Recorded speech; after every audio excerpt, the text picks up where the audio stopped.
Hello mga ka-troops. Nandito tayo ngayon sa may Bureau of Labor Insurance, Ministry of Labor. Dito sa Hsinchu. Nandito yung Hsinchu train station eh.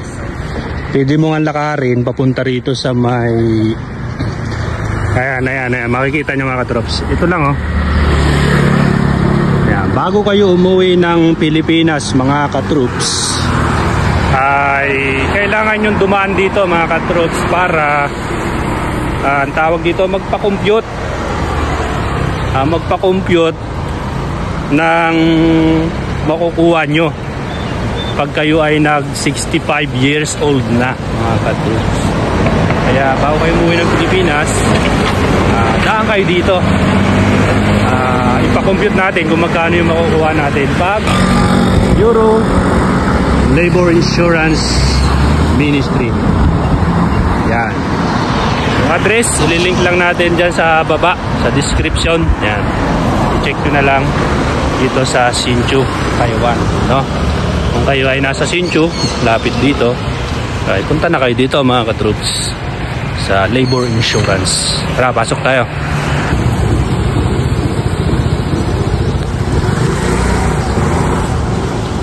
Okay mga ka-troops.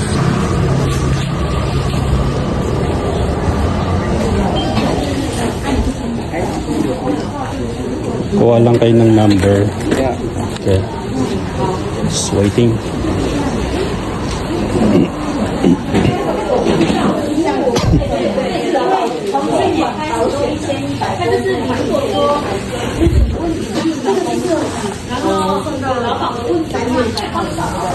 Dito tayo ngayon sa loob na. Wala kayo number. Waiting lang kayo dito.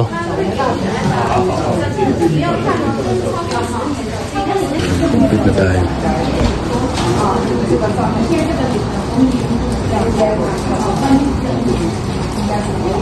Alam na agad nila eh pagka Pilipino. Bigay mo agad yung passport mo eh. Walang tanong-tanong.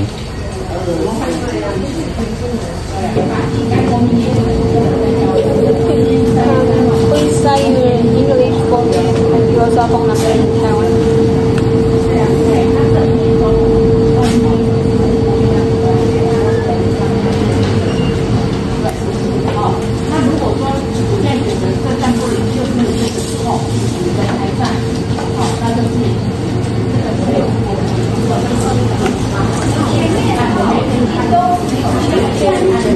So now you work in Long Thai company.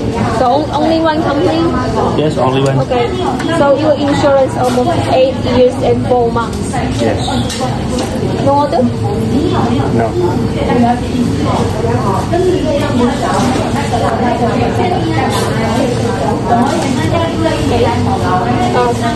This information for you. Okay. For you 65 years old, you can compare to Taiwan. You just search the website.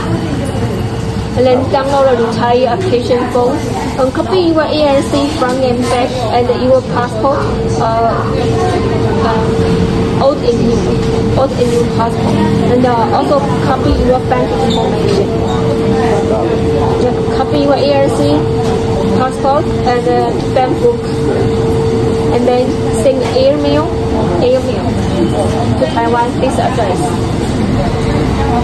So if you have any question, you can call this number. You can ask about your retire when you're 65 years old. Oh.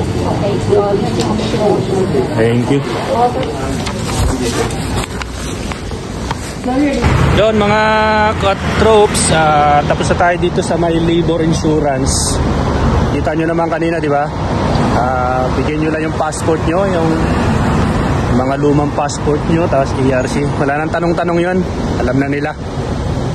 Tapos mga ka-troops, ang sabi nga kanina nung nandun na stop, pagka 65 years old ka na daw, i-email mo doon sa binigay na website yung yung requirements mo, yung ERC, yung passport, email, tapos isi-send nyo doon through airmail. Tapos may contact number din doon na kung may mga tanong pwedeng tumawag. parang ano, ang pagkaka-explain ay hindi mo na kailangan pumunta dito ata. Ipapadala mo na lang yung mga requirements through website nila, through airmail mga katrops. Hindi ka, pagka 65 years old ka na, babalik ka pa dito. Hindi na, no need na kasi yun na lang sa website nila mga katrops. Yun lang yung informasyon na nakakalap natin dito mga katrops. At nga pala mga katrops, ang makukuha ko dito pagka 65 years old na ako ay nakompute ko kanina 239,000 sa NT mga katrops. Yun ay kapag buhay pa tayo mga katrops kasi 65 years old. Ang nilagi ko dito sa Taiwan mga katrops ay 8 years and 4 months mga katrops. Yun ang makukuha ko dito, 239,000 NT dollar. Mga katrops, maraming salamat. Kita-kits sa ating panibagong vlog. Peace out.